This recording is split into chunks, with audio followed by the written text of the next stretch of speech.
بسم اللہ الرحمن الرحیم۔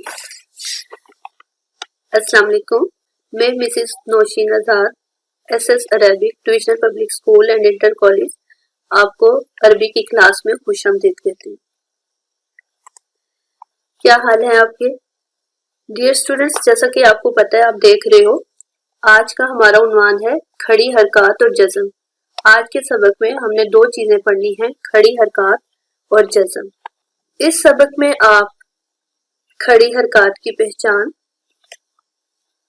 کھڑی حرکات پڑھنے کا طریقہ، جزم کی پہچان اور ساکن حرف پڑھنے کا طریقہ سیکھیں گے۔ اس سے پچھلے سبق میں آپ نے حرکات پڑھی تھی اور آپ کو معلوم ہے کہ زیر، زبر اور پیش کو حرکات کہتے ہیں، اور ہم نے یہ بھی پڑھا تھا کہ جس حرف کے اوپر حرکت ہوتی ہے اسے ہم متحرک کہتے ہیں۔ متحرک حرف کو پڑھنے کا طریقہ یہ تھا، اس کو ہم جلدی سے پڑھتے ہیں، تھوڑا سا بھی نہیں کھینچتے اور جھٹکا نہیں دیتے، معروف پڑھتے ہیں، مجہول نہیں پڑھتے۔ آج کا ہمارا سبق کھڑی حرکات۔ حرکات کی طرح کھڑی حرکات بھی تین ہوتی ہیں۔ اس میں پہلا کھڑا زبر، کھڑی زیر اور الٹا پیش۔ کھڑا زبر، کھڑی زیر اور الٹا پیش، ان کو ہم کھڑی حرکات کہتے ہیں۔ اگر آپ دیکھیں گے تو ان کی پوزیشن بھی سٹینڈنگ ہے، کھڑا زبر، کھڑی زیر اور الٹا پیش، جیسا کہ آپ کو نظر آ رہا ہے۔ کھڑا زبر ہمیشہ حرف کے اوپر ہوگا، کھڑی زیر حرف کے نیچے اور الٹا پیش مڑی ہوئی شکل والا ہوتا ہے۔ اب ہم کھڑی حرکات کو پڑھنے کا طریقہ پڑھتے ہیں۔ کھڑی حرکات کو ایک الف کی مقدار کے برابر کھینچ کر پڑھا جاتا ہے۔ ایک الف کی برابر کھینچنے کی مقدار ہاتھ کی بند انگلی کو درمیانی رفتار سے کھولنے یا کھلی انگلی کو درمیانی رفتار سے بند کرنے کے برابر ہوتی ہے۔ آپ سب اپنے ہاتھ کو بند کیجئے اور اپنی ایک انگلی کو نارمل سپیڈ کے ساتھ سیدھا کریں، تو جتنا ٹائم لگتا ہے وہ ایک الف کی مقدار ہوتی ہے۔ تو کھڑی حرکات پڑھتے ہوئے ہم انہیں ایک الف کی مقدار کے برابر کھینچ کر پڑھیں گے۔ یاد رکھیں، حرکات کو پڑھتے ہوئے کھینچنا نہیں ہے، لیکن کھڑی حرکات کو پڑھتے ہوئے ایک الف جتنا ہم نے ان کو کھینچ کر پڑھنا ہے۔ اب ہم اس کو پڑھنے کی مشق کرتے ہیں۔ سب سے پہلے دیکھیے، یہاں لائن کے اوپر آپ کو کھڑا زبر نظر آ رہا ہے۔ جیسا کہ ہم نے پڑھا، کھڑا زبر ہمیشہ حرف کے اوپر ہوتا ہے۔ اب ہم اس کو ایک الف کی مقدار کے برابر پڑھ کر دیکھتے ہیں۔